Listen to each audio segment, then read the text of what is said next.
আগামী 19, 20 এবং 21 ফেব্রুয়ারি চরমনায়ের মাহফিল। আপনারা পছন্দ করলেও যাবেন, পছন্দ না করলেও যাবেন। কেন বললাম? পছন্দ করলে তো যাবেন, ভালো কথা। পছন্দ না করলে যাবেন এই জন্যে গিয়ে অন্তত দেখে আসবেন যে ইসলাম বিরোধী, শরিয়া বিরোধী, দ্বীন বিরোধী, বিদআত শিরিক কোনো কাজ হয় কিনা। ঠিক না? আল্লাহ আমাদের তৌফিক দান করুন। আমি নবী যদিও জমিন থেকে বিদায় হয়ে গেলাম, তবে তোমাদের মাঝে দুটো জিনিস রেখে গেলাম। এক হলো আল্লাহ পাকের কোরআন, দ্বিতীয় নম্বর আমি নবীর সুন্নাহ। এই দুটো জিনিসকে যদি মজবুত করে ধরে রাখতে পারো, জীবনভর তোমরা কোনোদিন পথভ্রষ্ট হবে না, গোমরাহ হবে না। মুসলমান, আপনার আমার কাছে ইসলামের দাম নাই, কোরআনের দাম নাই, দ্বীনের দাম নাই। কেন জানো? তোমার আমার বাবা মুসলমান, মা মুসলমান, দাদা মুসলমান, দাদি মুসলমান। এই জন্য তোমার আমার কাছে দ্বীনের দাম নাই, ইসলামের দাম নাই, কোরআনের দাম নাই। সাহাবায়ে কেরামদের দিকে তাকাও, দ্বীন গ্রহণ করার জন্য কত কষ্ট করেছেন, মেহনত করেছেন, ফিকির করেছেন। ওই যে আবু যার গিফারি রাদিয়াল্লাহু আনহু, কি নাম থেকে এসেছেন, কি নাম থেকে, মক্কা থেকে কত দূরে কিনাম। এই কিনাম থেকে আবু যার গিফারি মদিনাত মক্কাতুল মুকাররমায় যেদিন আমার নবীর হাতে হাত দিয়ে কালিমা পড়ে মুসলমান হওয়ার জন্য এসেছে, অবস্থাটা বড় খারাপ। তখন মক্কার কাফির মুশরিকরা দারুন নাদওয়া, মক্কার কাফিরদের পরামর্শ সভায় আইন পাশ করেছে, কেউ মুহাম্মদের সাথে কথা বলবা না, কেউ যদি মুহাম্মদের সাথে সাক্ষাৎ করতে আসে তার সাথেও কথা বলবা না। এই মুহাম্মদের সাথে কথা বলা দণ্ডনীয় অপরাধ। কেউ যদি মুহাম্মদের সাথে সাক্ষাৎ করতে আসে তাকে নাম ঠিকানা দেওয়া দণ্ডনীয় অপরাধ। কেউ যদি মুহাম্মদের হাতে হাত দিয়ে কালিমা পড়ে মুসলমান হয়ে যায়, সেও মক্কায় বসবাস করতে পারবে না। এমন কঠিন কঠিন আইন পাশ করা হয়। মাত্র ইসলামে তখন 4 জন মানুষ কালিমা পড়ে মুসলমান হয়েছেন। 5ম নম্বরে এসেছেন আবু যার গিফারি। মক্কার গলিতে গলিতে ঘুরে যার সাথে কথা বলতে যায় সবাই মুখ ফিরিয়ে নিয়ে যায়, কারণ বিপদের কারণে কেউ কথা বলতে চায় না, সব মুখ ফিরিয়ে নিয়ে যায়। কারণ এই মক্কার মানুষ না, মানুষ দেখলেই তাকে চিনে ফেলে। আবু যার গিফারি ক্লান্ত হয়ে গেল, খাবার যা নিয়ে এসেছে তাও শেষ হয়ে গেল, পানি যতটুকু নিয়ে এসেছিলেন তাও শেষ হয়ে গেল। ক্লান্ত শরীরটা নিয়ে কাবার সামনে বসে আছে। হযরত আলী রাদিয়াল্লাহু আনহু সন্ধ্যা বেলায় যায়, ডেকে দেখে বললেন, তুমি তো মক্কার মানুষ বলে তোমাকে মনে হয় না, এ ভাই খাওয়া দাওয়া কিছু করেছো নি? আবু যার গিফারি বলেন, না ভাই, কোনো খাওয়া দাওয়া করতে পারি নাই, যতটুকু খানা আমার হাতে ছিল সব শেষ হয়ে গেল। হযরত আলী রাদিয়াল্লাহু আনহু নিজের ঘরের থেকে খানা এনে তাকে কিছু মেহমানদারি করালেন, কিন্তু জিজ্ঞাসা করার সাহসটুকু পান নাই। এ ভাই, কেন মক্কায় এসেছো? এই সাহসটুকু এই জন্য পায় নাই। তাইলে কাফির মুশরিকরা আবু যার গিফারিকেও জমিন থেকে বিদায় করে দিবে, হযরত আলী রাদিয়াল্লাহু আনহুকেও জমিন থেকে বিদায় করে দিবে। একদিন পার হয়ে যায়, দ্বিতীয় দিন আবার সন্ধ্যার সময় গিয়ে দেখে আবু যার গিফারি রাদিয়াল্লাহু আনহু কাবার সামনে বসা। দেখে বলে, ভাই রে, আজকে কোনো খাওয়া দাওয়া করেছো নাকি তুমি? বলে, শুনো, গতকালকে আমার খানা দিয়ে গেছো, এই পর্যন্ত আর আমি কিছুই খাইনি, না খেয়ে আছি। হযরত আলী বললেন, তাইলে চলো আমার বাড়িতে, আমার বাড়িতে তুমি আজকে মেহমান।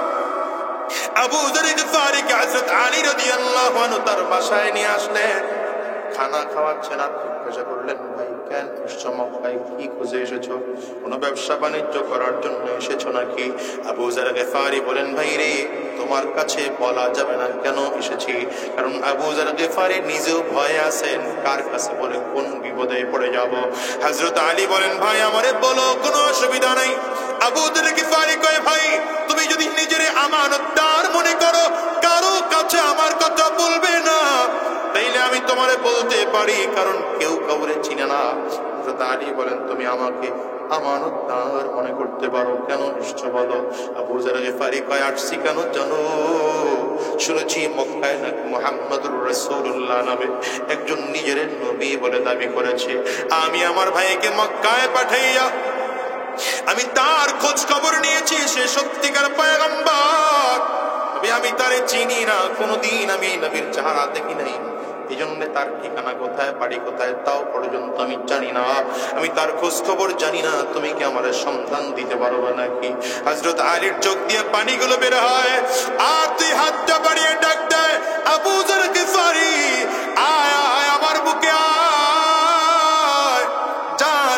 এসেছো, আমি এমন একজন মানুষের কাছে তুমি কতটা পড়েছো। আমি মুহাম্মদুর রাসূলুল্লাহর হাতে হাত দিয়া 3 নম্বরে কালিমা পড়ে মুসলমান হয়েছি। তোমার কোনো ভয় নাই, কোনো টেনশন নাই, কোনো পেরেশানি নেই। আমি মুহাম্মদুর রাসূলুল্লাহর সন্ধান তোমাকে দিতে পারবো।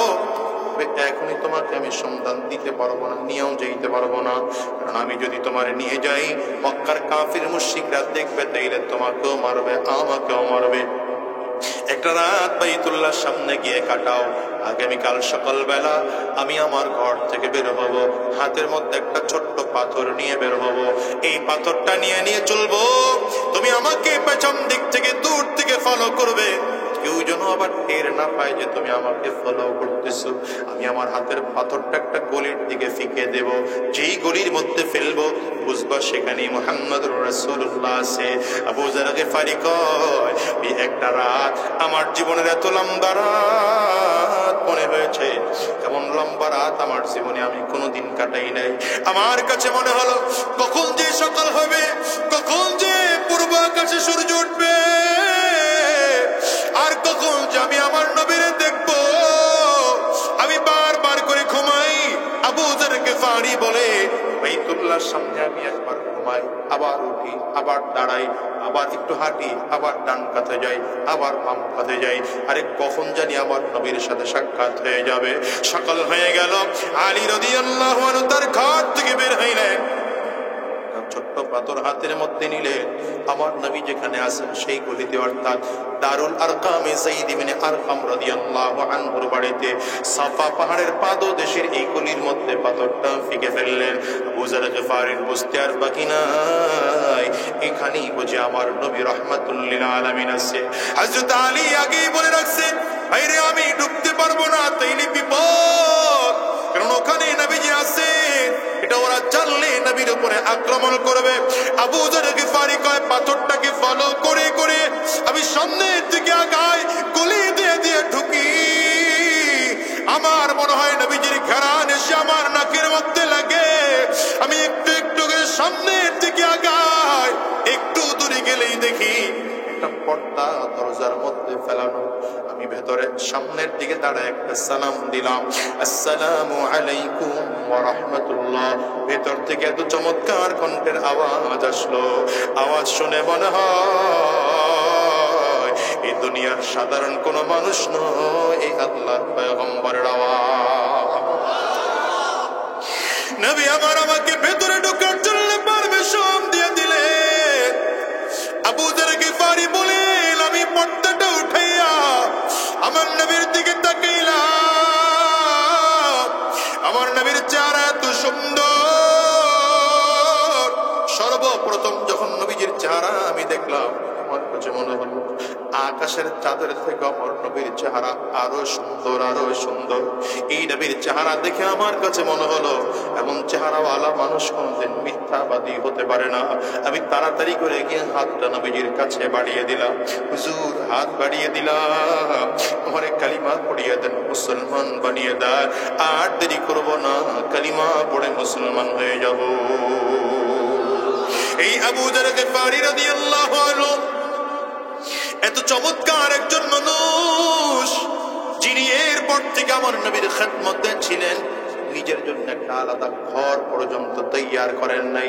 আবু যার গিফারি টোটাল জিন্দেগির মধ্যে নিজের জন্য একটা ঘর পর্যন্ত তৈয়ার করেন নাই। গোটা জিন্দেগি আমার নবীর খেদমতে কাটিয়ে দিয়েছে। এই জন্য আবু যার গিফারির এমন দাম। নবীজির যত ভালো ভালো সাহাবী আছে, তাদের কাতারে আবু যার গিফারির নামটাও চলে আসে।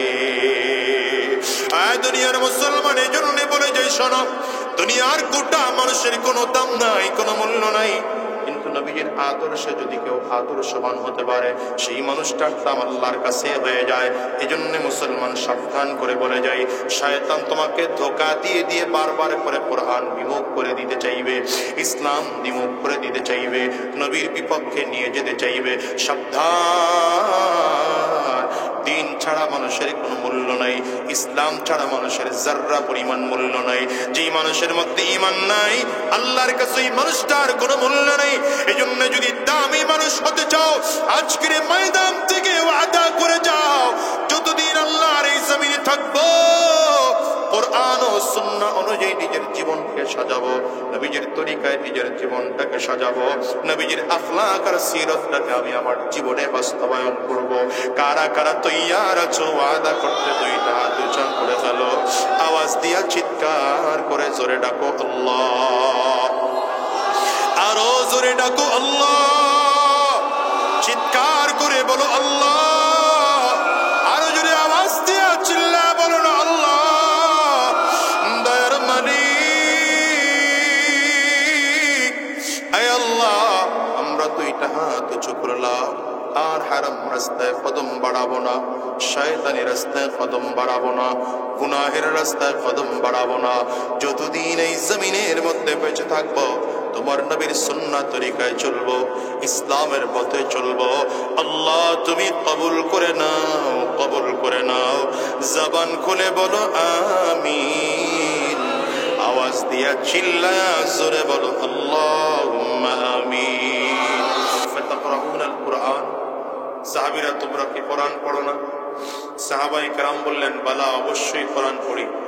আম্মা জান এবার সাহাবায়ে কেরামদেরকে উত্তর দিলেন কানা খুলুকুল কুরআন, যদি কোরআন পড়ে থাকো তাইলে উত্তর নাও, নবীজির চরিত্রটাই হলো কোরআন। এই জায়গায় ছোট কথা বুঝবেন, উলামায়ে কেরাম সহজে বুঝবেন। আম্মা জান যদি এভাবে বলতেন কানা খুলুকুহু কা খুলুকিল কুরআন, নবীজির চরিত্র কোরআনের মতো, তাইলে উত্তর আদায় হয়ে যেত। কিন্তু আম্মাজান এমন করে বলেন নাই। আম্মাজান কি বলেছেন?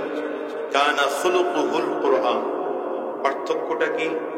পার্থক্য হচ্ছে, যদি বলা হতো নবীজির চরিত্র কোরআনের মতো, তাইলে বোঝা যাইত কিছু না কিছু গ্যাপ আছে। 100% চরিত্র নবীজির কোরআনের মতো না। যেমন আমরা উদাহরণ দিই কখনো যে অমুকে বাঘের মতো, লোকটা কি বাঘ? তাহলে বোঝা গেল বাঘের দিক থেকে কোনো একদিকে মিল আছে, ঠিক না? এই জন্য বলা হয় যে অমুকে বাঘের মতো, অমুকে সিংহের মতো। লোকটা কি সিংহ? বলেন না সিংহ। সিংহ বলে কেন? সিংহের সাথে কোনো দিকে হয়তো একটা মিল আছে। যদি বলা হতো নবীজির চরিত্র কোরআনের মতো, তাহলে বোঝা যাইত যে নবীজির চরিত্রের সাথে কোরআনের হয়তো কোনো দিক একটা মিল আছে। আসলে নবীজির চরিত্রের সাথে কোরআনের কোনো একটা দিকে মিল না, 100% মিল।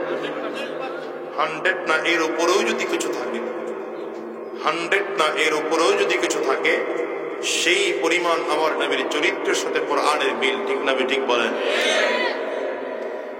এজন্য আম্মা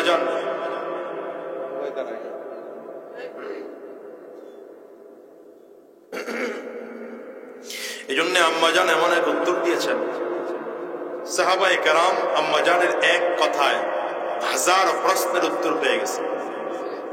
আম্মা জান বললেন ডাইরেক্ট কানা খুলুকুহুল কুরআন, নবীজির চরিত্রটাই হলো কোরআন। আমি এটা বুঝাতে গিয়ে এমন করে মাঝে মাঝে বলি যে আল্লাহ তাআলা কোরআন, পৃথিবীতে 2টা কোরআন পাঠিয়েছেন। বলেন কয়টা কোরআন পাঠিয়েছেন? এক হচ্ছে থিওরিক্যাল কোরআন, আর এক হচ্ছে প্র্যাকটিক্যাল কোরআন। থিওরিক্যাল কোরআন কোনটা? যেটা আপনার আমার সামনে প্রিন্টেড আছে, এই 30 পারাওয়ালা 114 সূরাওয়ালা, এটা হচ্ছে প্রিন্টেড কোরআন, থিওরিক্যাল কোরআন। আর প্র্যাকটিক্যাল কোরআন হচ্ছে নবী মুহাম্মদুর রাসূলুল্লাহ, জোরে বলেন সাল্লাল্লাহু আলাইহি ওয়াসাল্লাম। মনে রাখবেন এই কোরআনকে আল্লাহ তাআলা জমিনে আমাদের মাঝে দিয়েছেন। এই কোরআন রেকের উপরে রেখে দেওয়ার জন্য না, বাবার মৃত্যুবার্ষিকী আর মায়ের মৃত্যুবার্ষিকীতে তিলাওয়াত করার জন্য না। আমাদের দেশে এখন কোরআন মানে, কোরআন হচ্ছে একটা ধর্মীয় গ্রন্থ, এটা শুধু কাজে লাগে নামাজের সময়। কোরআন কাজে লাগে নামাজ পড়তে গিয়া, বাবার কুলখানি মায়ের কুলখানি মৃত্যুবার্ষিকী করার সময়। তাও আবার এদেশে স্টাইল আছে, মসজিদের কিছু ইমাম নিয়ে আসা হবে, মসজিদের ইমাম সাহেবরা এসে কোরআন শরীফ খতম করবেন, 2.5-3 ঘন্টার মধ্যে 10-12 জন মিলে কোরআন শরীফ খতম করে ফেলবেন। যার বাবা মারা গেছে তার খবর নেই, সে হুজুরদেরকে কোরআন পড়তে দিয়ে সে গেছে বাজারে। কি কথা বলেন? বিকেলবেলা এসে হুজুরের হাতে কিছু হাদিয়া দিয়া দিল, বেশ বিশাল এক জান্নাত কিনে নিছে। আপনার কাছে কি মনে হয় এমনই? এদের ব্যাপারে নবীজি বহু আগে বলেছেন, লা ইয়াবকা মিনাল ইসলাম ইল্লা ইসমুহু ওয়া লা ইয়াবকা মিনাল কুরআনি ইল্লা রাসমুহু। এমন একটা যুগ খুব শীঘ্রই আসবে, নবী বলেন, যে এই যুগে মুসলমান নামে থাকবে কিন্তু কাজে থাকবে না। মুসলমান কি থাকবে? নামে থাকবে, কাজে থাকবে না। ইসলামের প্রথা থাকবে, কোরআনের প্রথা থাকবে, কোরআনের নিয়ম জমিনে চালু থাকবে না। এখন তো তাই শুরু হয়েছে। আমাদেরকে যদি জিজ্ঞাসা করা হয়, আমাদের বাবা মুসলমান ছিল, মা মুসলমান ছিল, সেই সূত্রে আমি আপনিও মুসলমান, কি কথা বলেন না? এছাড়া আপনার আমার মধ্যে মুসলমানিত্বের কিছুটাই বাকি নেই, কিছুটাই নেই। এমন হাজারো মানুষ সমাজে পাওয়া যায়, অন্তত সুন্নতি পোশাকটুকু তার নাই, মাথায় সুন্নতি টুপি পর্যন্ত নাই, মুখের দাড়িটুকু পর্যন্ত নাই। নাম শুনলে মনে হয় না এটা মুসলমানের বাচ্চা না হনুমানের বাচ্চা, কি কথা বলেন না কেন? নাম রাখছে আকাশ বাতাস সূর্য, কি কথা বলেন না কেন? পিস্তল, বুলেট, গুলি, রাইফেল, হ্যাঁ, দাও, কাশি, কোদাল, খন্তা, ফাররা, এই যা পারে আর। এই নাম শুনলে কেমনে বুঝবেন এটা মুসলমানের বাচ্চা? নাই সুন্নতি টুপি, আবার কেউ যুক্তি দেখায় এটার মধ্যে ইসলাম না। তো ঠিক আছে ভাই, টুপির মধ্যে ইসলাম না, বাদ দেন টুপি। দাড়ির মধ্যে ইসলাম না, বাদ দেন দাড়ি। সুন্নতি পোশাকের মধ্যে ইসলাম না, বাদ দেন এটা। নামাজের মধ্যে ইসলাম না, বাদ দেন নামাজ। রোজার মধ্যে ইসলাম না, বাদ দেন রোজা। আপনার মধ্যে আর হনুমানের মধ্যে পার্থক্য কি কথা বলে না? তুমি যে মুসলমান, তোমার গেট আপ সেট আপ দেখলেই তো বোঝা যাবে, কি কথা বলে না কেন? পুলিশ যে পুলিশ, তার পোশাকে পরিচয় পাওয়া যায় না? একজন পুলিশ সিভিল ঢুকছে, যদি পুলিশ সিভিল অবস্থায় মাইর খায়, পাবলিকের শাস্তি নেই, কিন্তু যদি পোশাক পরে মাইর খায় শাস্তি আছে, কথা বলে না? পুলিশ যে চিনবেন কি করে? তার একটা আলাদা পোশাক আছে। এই যে আর্মি চিনবেন কি করে? তার আলাদা পোশাক আছে। উনি কি র্যাব চিনবেন কি করে? সরকারের দেওয়া তার পোশাক আছে। যে ব্যক্তি যে সেনাবাহিনী বা আর্মি চিনবেন কি করে? পোশাক আছে। আইন শৃঙ্খলা রক্ষা বাহিনীর যেমন পোশাক আছে, আয় মুসলমান, তোমারও তো একটা পোশাক আছে। তুমি যে নবীর উম্মত, তোমার নবী যে মুহাম্মদুর রাসূলুল্লাহ সাল্লাল্লাহু আলাইহি ওয়াসাল্লাম, নবীজির একটা সুন্নাহ তরিকা তোমার গোটা জিন্দেগি, গোটা বডির মধ্যে সাজিয়ে রাখতে হবে। তোমার চলাফেরা, তোমার কথাবার্তা, তোমার লেনদেন, তোমার উঠা বসা, তোমার কাজকর্ম, তোমার পারিবারিক জীবন, তোমার রাজনৈতিক জীবন, রাষ্ট্রীয় জীবন, সব জায়গায় প্রমাণ করতে হবে আমার নবী মুহাম্মদ সাল্লাল্লাহু আলাইহি ওয়াসাল্লাম। আমি কোরআন মানি, আমি একজন মুসলমান, আমি একজন ইসলামওয়ালা। আমি যেমন চায়, যা মনে চায় তাই করতে পারবো না।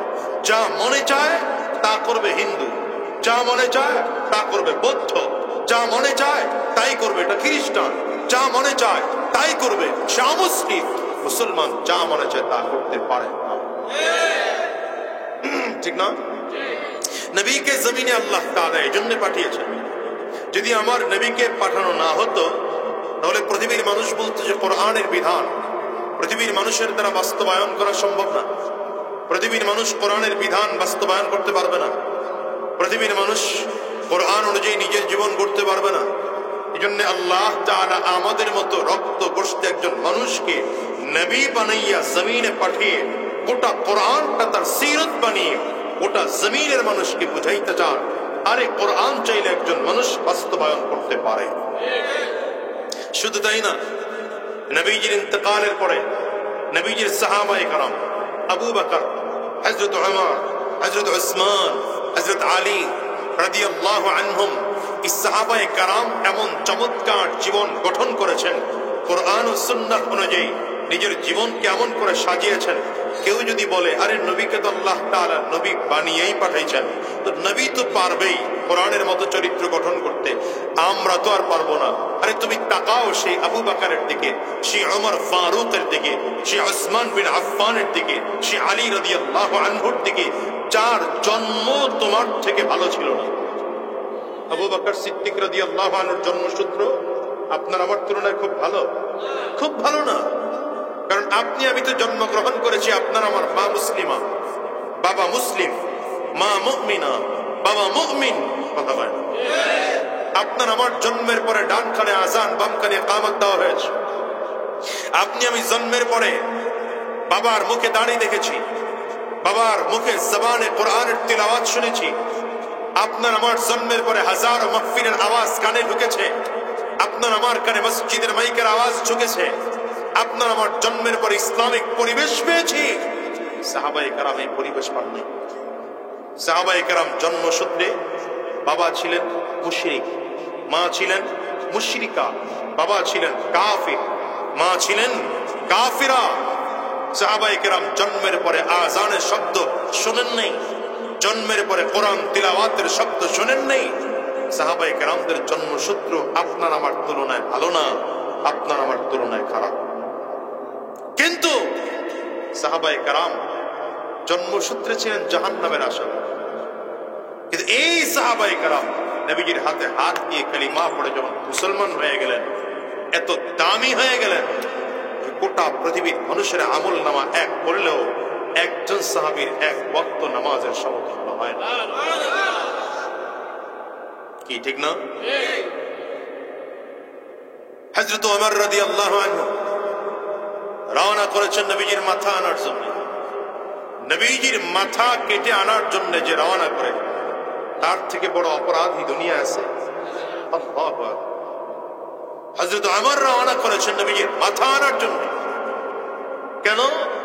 মক্কার দারুন নেদওয়ার মধ্যে ঘোষণা হয়েছে, কেউ যদি নবী মুহাম্মদের মাথা এনে দিতে পারে তাহলে তাকে 100 লাখ উট পুরস্কার দেওয়া হবে। হযরত ওমর এই লোভে রওনা করেছেন। রাস্তা দিয়ে কেউ একজন ডাক দেয়, আমার যাও কই? যাচ্ছি তো মুহাম্মদের মাথা আনার জন্য। যাচ্ছ তো মুহাম্মদের মাথা আনার জন্য, নিজের বাড়ির খবর নিছ? কি খবর বাড়ির? বাড়ির খবর হলো তোমার বোন আর বোন জামাই দুজন মিলে কালিমা পড়ে মুসলমান হয়ে গিয়েছে। যে মুহাম্মদকে মারার জন্য যাচ্ছ, সেই মুহাম্মদের কোরআন, মুহাম্মদের উপরে নাজিল হওয়া কোরআন তোমার বোন আর বোন জামাই দুজন তিলাওয়াত করতেছে। হযরত ওমরের মেজাজ গরম হয়ে গেল। বাসায় আসলেন, দরজার সাথে কান লাগিয়ে শুনতেছেন বোন আর বোন জামাই কোরআন পড়তেছে। রাগে লাঠি মেরে দরজা ভেঙে ফেললেন, ভেতরে ঢুকলেন। বোন আর বোন জামাই দুজন পৃষ্ঠাটা লুকিয়ে ফেলছে। হযরত ওমর বলে, কি পড়তেছিলি তোরা? মারতে আরম্ভ করেছেন, বেধড়ক মাইর। মারতে মারতে অস্থির করে ফেলছে বোন জামাইকে। হযরত ওমরের বোন দাঁড়িয়েছে দুই হাত সামনে দিয়ে। ওমর মারতে যদি হয় আমার ভাই, আমার স্বামীর গায়ে না, আমার গায়ে আঘাত করে। হযরত ওমর রাগের মাথায় বোনের গালে এক থাপ্পড় বসিয়ে দিয়েছে। থাপ্পড়টা এত পাওয়ার ছিল, ঠোঁট ফেটে রক্ত পড়তে শুরু হয়েছে। বোনের ঠোঁট থেকে যখন রক্ত বের হয়, বোন ডেকে বলে, আমর, তোমার শরীরেও যে খাত্তাবের রক্ত, আমার শরীরেও সেই খাত্তাবের রক্ত।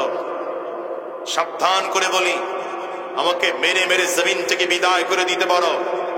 নবী মুহাম্মদুর রাসূলুল্লাহর কাছে গিয়ে কালিমা পড়ে যে মুসলমান হয়েছি, জীবন চলে যাবে, কালিমা ছাড়তে রাজি। এই তীর কথা শুনে হযরত ওমরের দিল নরম হয়ে গেছে। কি ব্যাপার? বোনের শরীরে রক্ত, এতক্ষণ কি পড়তেছিলে তোমরা? আমাকে একটু শোনাইবা, পৃষ্ঠাটা আমাকে দিবা।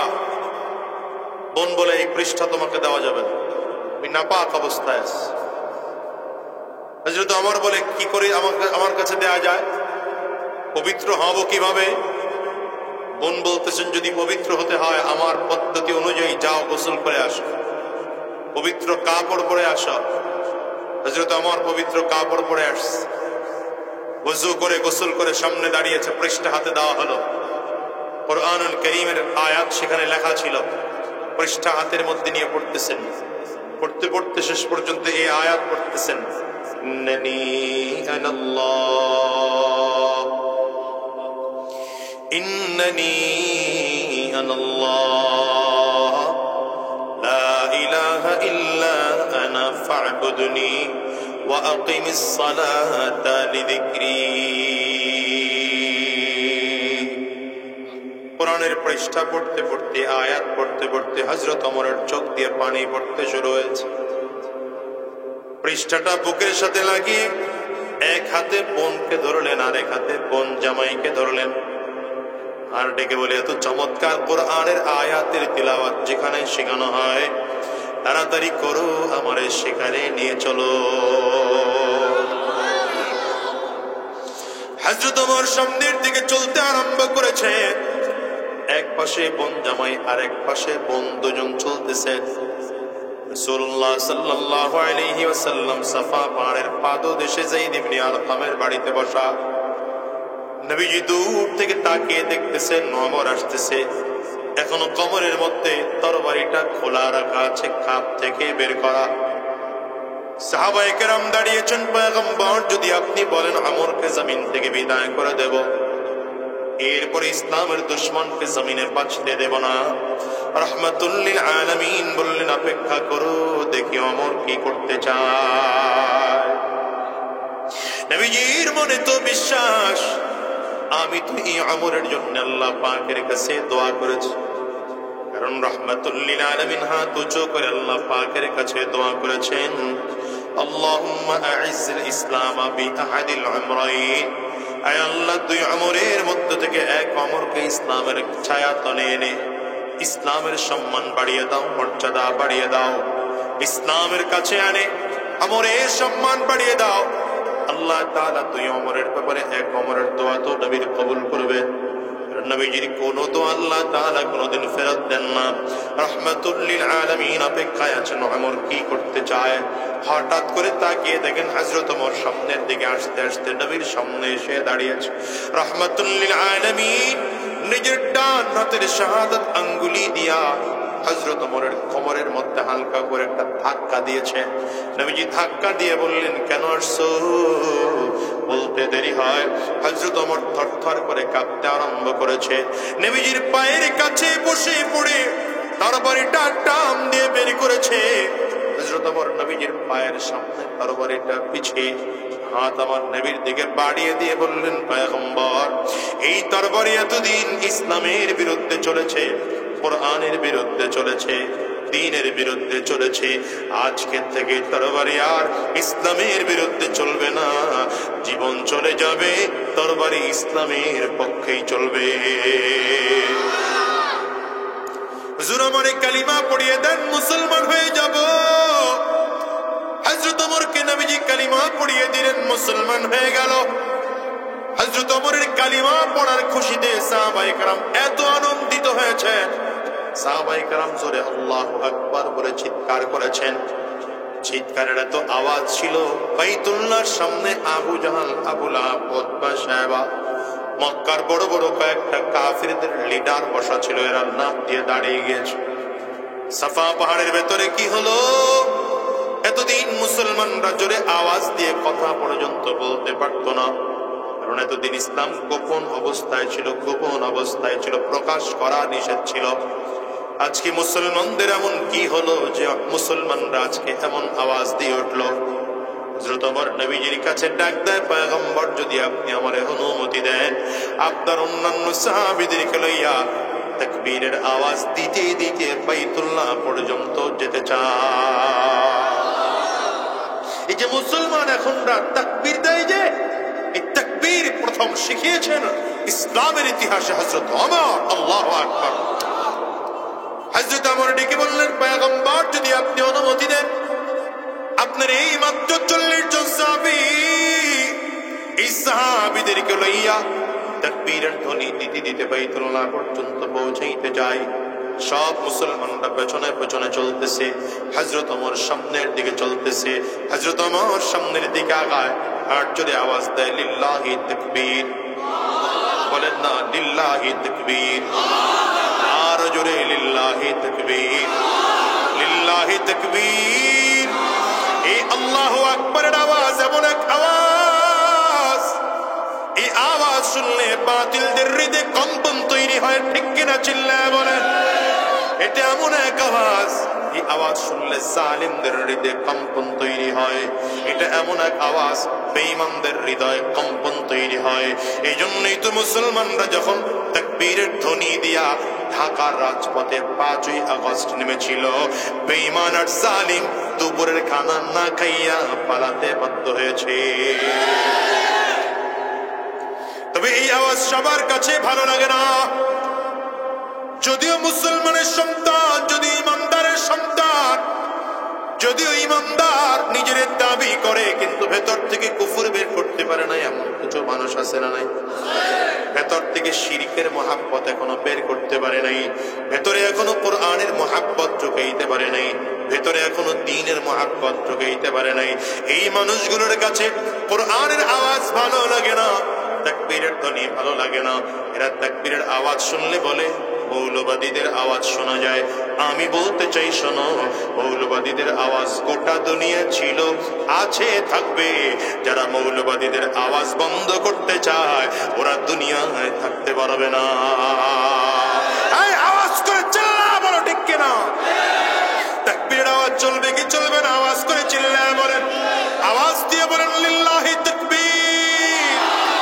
আরো জোরে লিল্লাহি তাকবীর। আওয়াজ দিয়ে আরো জোরে চিল্লা লিল্লাহি তাকবীর।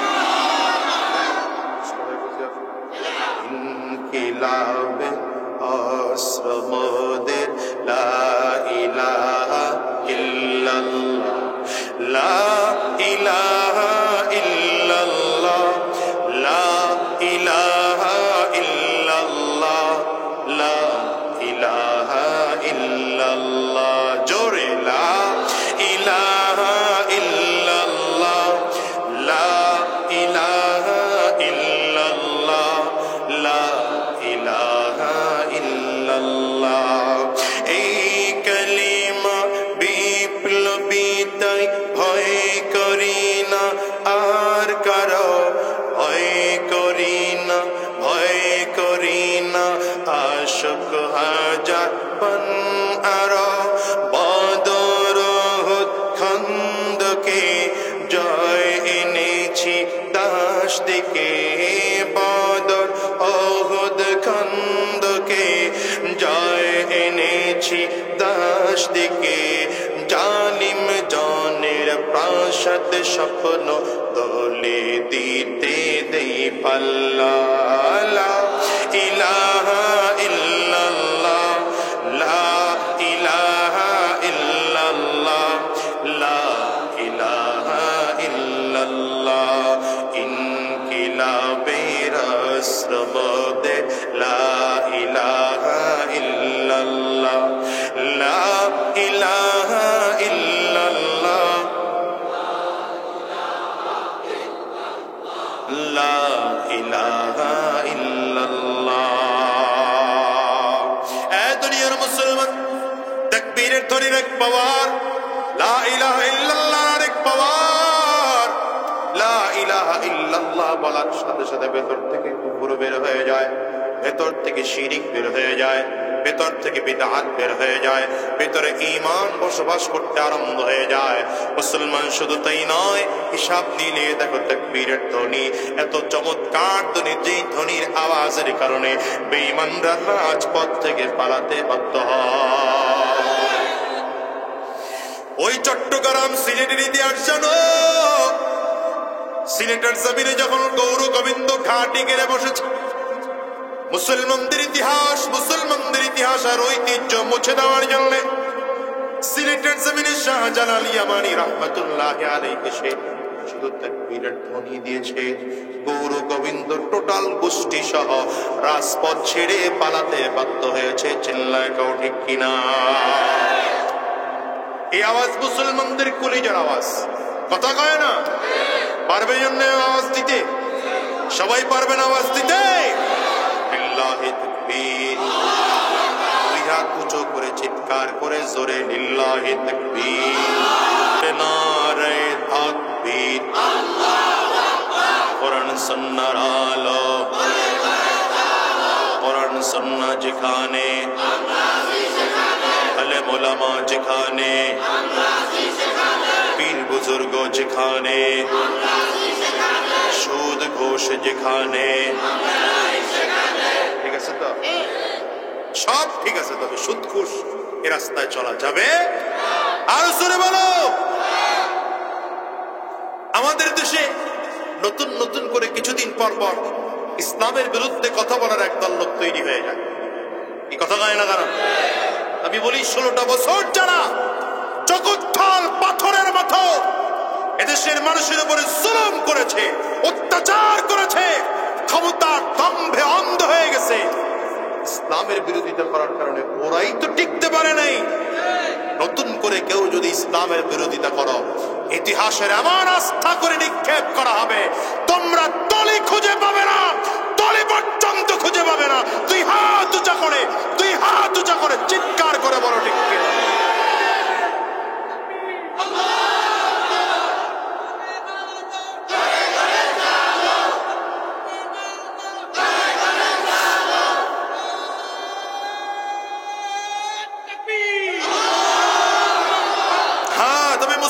সাবধান, আমাদের দেশের মুসলমানরা অধিকাংশ মুসলমান হলো সুবিধাবাদ চিন্তাবাদ। কথা কয় না? এরা যেই দিকে বাতাস দেয় ওই দিকেই সুই ধরে। কথা কয় না? এই সুবিধাবাদ জিন্দাবাদ হওয়া বাদ দাও। কারণ আমি আমার এলাকায় খুঁজে দেখতাম এই দলের লোক তখন আর ছিল না, সব ওই দল। পালাইতে দেরি, এরা আবার হঠাৎ করে এই দলে যুক্ত হয়ে গেছে। সুবিধাবাদী দল বাদ দাও। কথা কয় না?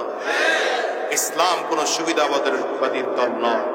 ইসলাম হলো এমন এক দল, ঈমান হচ্ছে এমন এক শক্তি, কষ্টে থাকলেও ঈমান ছাড়বো না, সুখে থাকলেও ঈমান ছাড়বো না। জালিমের জিন্দান খানায় বন্দী হলে ঈমান ছাড়বো না, সুখে থাকলে ঈমান ছাড়বো না। ঠিক কিনা বলো? এটা ইসলামের শিক্ষা। নবী আলাইহিস সালামকে শিয়াবে আবু তালিবের মধ্যে 3 বছর কারারুদ্ধ করা হয়েছিল। বারবার করে প্রস্তাব দেওয়া হয়েছে, মুহাম্মদ তোমাকে মক্কার নেতা বানিয়ে দেওয়া হবে, সব আমরা তোমাকে মানব, মক্কার সব থেকে সুন্দরী রমণী রূপসী মেয়েকে বিয়ে দেওয়া হবে তোমার সাথে, শুধু আল্লাহর কথা বাদ দিয়ে দাও। নবী প্রস্তাব গ্রহণ করেছিলেন? জোরে বলে না তো, গ্রহণ করেছিলেন? আপনারা ওই দিকেও তাল মিলান, এই দিকেও তাল মিলান। মুনাফিক স্বভাব মুসলমানের ছাড়তে হবে। এই কথা বলেন না? উলামায়ে কেরামদের দেখো না, তখন রাজপথে যারা কথা বলেছে, এখন আলহামদুলিল্লাহ তারা রাজপথে কথা বলছে। যে আমার পরে আলোচনা করবেন এখানে আপনাদের এই নোয়াখালীর কৃতি সন্তান লক্ষ্মীপুরে আমার উস্তাদ তুল্য মুরব্বী আল্লামা খালেদ সাইফুল্লাহ সাহেব তখনও জালিমদের সাথে যুদ্ধ ঘোষণা করে গিয়েছেন, এখনো চলছেন ময়দান। গোটা দুনিয়া পালাইছে, কিন্তু হুজুর কথা কয় না। আমি যখন আমার এলাকায় নির্বাচন শুরু করেছি, অত্যাচার আর কত জুলুম শুরু হয়েছে, এক কথা বলেছি, দ্বীনের জন্য নেমেছি, কাজ করলে দ্বীনের জন্য করবো, কোনো বাতিলের রক্তচক্ষুকে ভয় পেয়ে না। আজকে যারা আমাদের তোড়জোড় করেছে একটাও নাই, সব পালাইছে আলহামদুলিল্লাহ। এখনো ময়দানে বুক টান করে চলছি। শিক্ষা গ্রহণ করো, সত্য সারা জীবন সত্যই থাকে, মিথ্যা চিরজীবন মিথ্যাই থাকে। মিথ্যা কোনোদিন সত্য হয় না, সত্য কোনোদিন মিথ্যা হয় না। মিথ্যা পরাজয় বরণ করবেই, সত্য বিজয় অর্জন করবেই। ঠিক কিনা বলো? হয়তো বাংলাদেশের মানুষ চিন্তা করতে পারছে যে এত বড় ক্ষমতাওয়ালা, এত বড় দাপটওয়ালা, দুপুরের খানা তার জন্য পাকানো থাকবে, রেডি করা থাকবে, খাওয়ানোর টাইমটুকু পাবে না।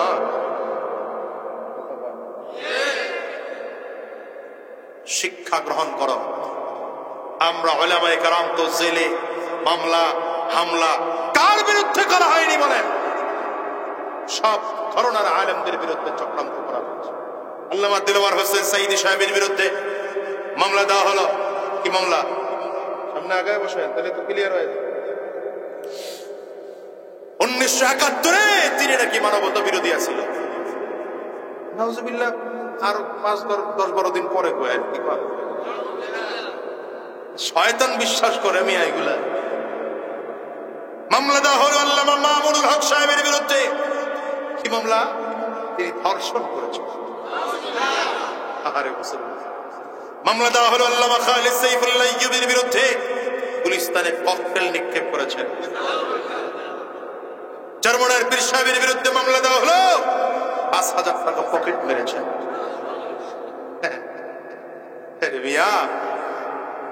আমার বিরুদ্ধেও তো চলছে মামলা, একটা গেছে আলহামদুলিল্লাহ, আরেকটা এখনো চলতেছে। দিছে ওরা, আমি নাকি কার গাছ এটা আমার বাড়িতে নিয়ে আসছি। আমি তো বলি যারা আলেমদেরকে মামলা দিয়েছ, হামলা করেছ, চক্রান্ত করেছ, ষড়যন্ত্র করেছ, দেখো আজকে ওলামায়ে কেরাম বুক টান করে কথা বলছে, গলা উঁচু করে কথা বলছে, মাথা উঁচু করে কথা বলে। তোমরা যারা মামলা দিয়েছ, হামলা করেছ, চক্রান্ত ষড়যন্ত্র করেছ, রাতের আধারে পালাতে গিয়ে কলাপাতার বিছানায় ঘুমিয়েছ, তারপরে বাঁচতে পারো নাই। কথা বলেন না কেন? শুধু তাই না, রাতের আধারে পালাতে গিয়া প্যান্ট শার্ট খুলে লুঙ্গি পরেছ, তারপরে দাড়ি কামিয়ে চুলে কলপ লাগিয়েছ, মাছের টলারে উঠে নিজেকে জেলে বলে পরিচয় দিয়েছ, তারপরে বাঁচার উপায় রব্বে করিম বলেন ইন্না বাতশা রাব্বিকা লাশাদীদ, ইন্না বাতশা রাব্বিকা লাশাদীদ। আল্লাহ বলেন গোলাম, আমি আল্লাহ পাকের ধরা বড় শক্ত ধরা। হয়তো তোমার হাতে ক্ষমতা পেয়েছো, মনে করেছো বিশাল ক্ষমতার দাপট পেয়ে গেছি, কোনোদিন ক্ষমতা ছাড়তে হবে না। রব্বে কারীম বলেন সাবধান, আমি আল্লাহ হলাম এমন এক আল্লাহ, মালিকাল মুলক তুতিল মুলকা মান তাশা ওয়া তুইজ্জু মান তাশা ওয়া তুযিল্লু মান তাশা বিয়াদিকাল খায়র। আল্লাহ তাআলা বলেন গোলাম রে, হিসাব কি কোনোদিন করেছো? আমি আল্লাহ তাআলা যদি চাই তাইলে ক্ষমতা দিতেও পারি, আমি আল্লাহ যদি চাই ক্ষমতা ছিনিয়েও নিতে পারি, আমি আল্লাহ যদি চাই ইজ্জত দিতেও পারি, আমি আল্লাহ যদি না চাই বেইজ্জতি করেও জমিন থেকে বিদায় করে দিতে পারি। আমি আল্লাহ তাআলা যদি চাই ক্ষমতার চেয়ারে বসিয়া জুতার বাড়ি খাওয়াইয়া জমিন থেকে বিদায় করে দিতে পারি। আমি আল্লাহ তাআলা যদি চাই, কে বলেন চিল্লায়ে জোরে বলো। আল্লাহ তাআলা বলেন আমি যদি চাই ক্ষমতার চেয়ার থেকেও দুপুরের খানা না খাওয়াইয়া পালাতে বাধ্য করতে পারি। আবার আমি আল্লাহ যদি চাই মোটেও ক্ষমতা থাকবে না, মোটেও ক্ষমতা থাকবে না, কোনো একটা এলাকার চেয়ারম্যান মেম্বার হইবা না, কিন্তু গোটা পৃথিবীতে এত সম্মান তোমার দেওয়া হবে, মানুষ তোমাকে মাথায় তুলে রাখবে। দেখো না চট্টগ্রামের শেখুল ইসলাম আল্লামা শাহ আহমদ শফি রহমতুল্লাহি আলাইহি কোন একটা এলাকার মেম্বার চেয়ারম্যানটুকু পর্যন্ত ছিলেন না, সরকারি কোনো দায়িত্ব তিনি কোনোদিন পালন করেন নাই, কিন্তু যতদিন এই জমিনের মধ্যে ছিলেন এমন ভাবে চলেছেন মনে হয় যেন রাজা বাদশাহ আসলেও ওই সম্মান থাকে না। ঠিক না বেটি? চরমনায়ের কালো মানিক সৈয়দ ফজলুল করিম রহমতুল্লাহি আলাইহি কোন একটা এলাকার মেম্বার চেয়ারম্যানটুকু পর্যন্ত ছিলেন না। কত চক্রান্ত ষড়যন্ত্র তার বিরুদ্ধে করা হয়েছে, কিন্তু তাকিয়ে তাকিয়ে দেখো আল্লাহর বান্দা যখন এমন কোন কাজ করতে এমন ভাবে তাকে আল্লাহ সম্মান দিয়েছিলেন মনে হয় যেন বাদশাহ রাজারা এলাকায় ঢুকেছে। ঠিক কিনা বলো? আর ওই সকল এমপি মন্ত্রীর দিকে তাকাও, ক্ষমতার পেছনে যারা পাগল হইয়া উলামায়ে কেরামদের উপরে জুলুম করেছে, অত্যাচার করেছে, নিপীড়ন করেছে, ওদের দিকে তাকাও। আজকের ওদের বাড়ি ঘর পর্যন্ত জ্বালিয়ে পুড়ে ছাই করে দেওয়া হয়, এমনকি বাড়িঘর ভেঙে চুরে মাটির সাথে মিশিয়ে দেওয়া হয়। এটা আল্লাহ তাআলা বুঝাইতে চায় গোলাম সাবধান, ইসলামের বিরোধিতা করো না, কোরআনের বিরোধিতা করো না। কোরআন মানুষকে সম্মান দিতে শেখায়, আর কোরআনের বিরুদ্ধে যত বড় সম্মানিত হোক না করো, তারা অপমানিত হয়ে মৃত্যুবরণ করতে হয়। ঠিক না বেটে? আওয়াজ করে বলো। এই কথাটাই বুঝাতে চেয়েছিলাম। আবু বকর সিদ্দিক রাদিয়াল্লাহু আনহু ছিলেন জাহান্নামের আসামি। ইসলাম গ্রহণ করার আগে ওমর ফারুক ছিলেন জাহান্নামের আসামি। ইসলাম গ্রহণ করার আগে উসমান বিন আফফান ছিলেন জাহান্নামের আসামি। ইসলাম গ্রহণ করার আগে আলী ছিলেন জাহান্নামের আসামি। কিন্তু আমার নবীর হাতে হাত দিয়ে কালিমা পড়ে যখন মুসলমান হয়ে যায়, এত দাম, এত দাম। রাহমাতুল লিল আলামিন বলেন উম্মতের সিরিয়াল যখন জান্নাতে যাওয়া শুরু হয়ে যাবে, সবার প্রথম আমার আবু বকর জান্নাতের মধ্যে ঢুকবে। আরো জোরে বলা যায় না? নবী আলাইহিস সালাতু ওয়াস সালাম বলেন, জান্নাতের মধ্যে সবার আগে আমি নবী মুহাম্মদুর রাসূলুল্লাহ ঢুকবো। নবী বলেন, আমার হাতে জান্নাতের গেটের চাবি থাকবে, আমি আমার হাতের চাবিটা দিয়ে জান্নাতের গেটটা খুলে দেবো। আমাকে গেট খুলে দিতে বলা হবে। আল্লাহ যখন বলবেন আমি আমার হাতের গেটের চাবি দিয়ে জান্নাতের গেট খুলে দেব, নবী বলেন আমি জান্নাতের গেট খুলে দেওয়ার পরে কোন নবীরা জান্নাতে ঢোকার পারমিশন পাবে না। সবার আগে আমি নবী মুহাম্মদুর রাসূলুল্লাহ সাল্লাল্লাহু আলাইহি ওয়াসাল্লাম জান্নাতে ঢুকবো, আমার পরে অন্যান্য নবীরা জান্নাতের মধ্যে ঢুকবে। রহমতের নবী আমার বলেন, নবীদের সিরিয়াল যখন শেষ হয়ে যাবে, জান্নাতের 8টা দরজা একসাথে খুলে দিয়া আবু বকরকে ডাকা হবে, আসো, যেই গেট দিয়ে ঢুকতে মনে চায় জান্নাতের মধ্যে ঢুকে যাও। এজন্যই নবী আমার বলেন, ইন্নী লাআরাফু রাজুলান বিইসমিহি ওয়া বিইসমি আবিহি ওয়া উম্মিহি লায়াতি বাবান মিন আবওয়াবিল জান্নাহ ফায়ুকালু লাহু মারহাবান মারহাবা। নবী আমার বলেন, আমি এমন একজন লোকের নাম জানি, তার বাবার নামটাও জানি, মায়ের নামটাও জানি, বংশ পরিচয় আমি নবী ভালো করে জানি। এই মানুষটা যখন কিয়ামতের ময়দানে জান্নাতের গেট দিয়ে ঢুকতে থাকবে, জান্নাতি ফেরেশতারা তাকে আমন্ত্রণ নিমন্ত্রণ জানানোর জন্য দুই দিক দিয়ে জান্নাতের লাল গালিচা বিছিয়ে দুই দিক দিয়ে কাতার করে দাঁড়িয়ে যাবে। আল্লাহর বান্দা যখন জান্নাতের মধ্যে ঢুকবে, ফেরেশতারা মারহাবা মারহাবা বলে নিমন্ত্রণ জানাবে। সাহাবায়ে কেরাম ডেকে বলেন, পয়গম্বর, কেমন দামি মানুষ, আমরা তার নামটা একটু জানতে চাই। রহমতের নবী আমার বলেন, নামটা জানতে চাও তাইলে জেনে নাও লোকটার কেউ নয়, লোকটা আমার সাহাবী আবু বকর। আল্লাহু আকবার, জোরে কও। এরে তো আবু বকরের সম্মান জানো, হযরত বিলালের মতো গোলামের কি সম্মান। রহমতের নবী আমার বলেন, সর্বপ্রথম আমি নবী যে সাওয়ারিতে আরোহণ করে জান্নাতের মধ্যে ঢুকবো, সেই সাওয়ারির লাগাম ধরে ধরে আমার বিলাল আমার আগে জান্নাতে যাবে। এই জন্য বলি মুসলমান বাজার বাবারে, এ বাজান রে, ইসলাম মানুষকে দামি বানায় ফেলায়, কোরআন মানুষকে দামি বানিয়ে ফেলে। কোরআন মানুষকে কোনোদিন দাম কমায় না, ইসলাম মানুষকে কোনোদিন দাম কমায় না। এই জন্য যদি দামি হতে চাও তাইলে কোরআন ওয়ালা হও, দামি হতে চাও তো ইসলাম ওয়ালা হও। সর্বপরি নবীর আদর্শ অনুযায়ী নিজের জীবন গঠন করো।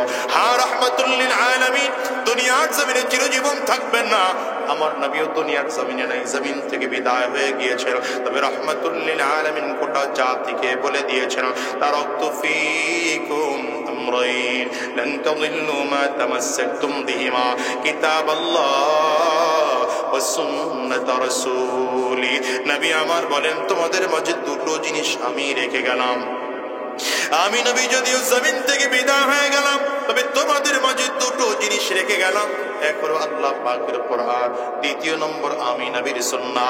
এই দুটো জিনিসকে যদি মজবুত করে ধরে রাখতে পারো, জীবনভর তোমরা কোনোদিন পথভ্রষ্ট হবে না, গোমরাহ হবে না। হ্যাঁ মুসলমান, আপনার আমার কাছে ইসলামের দাম নাই, কোরআনের দাম নাই, দ্বীনের দাম নাই। কেন জানো? তোমার আমার বাবা মুসলমান, মা মুসলমান, দাদা মুসলমান, দাদি মুসলমান।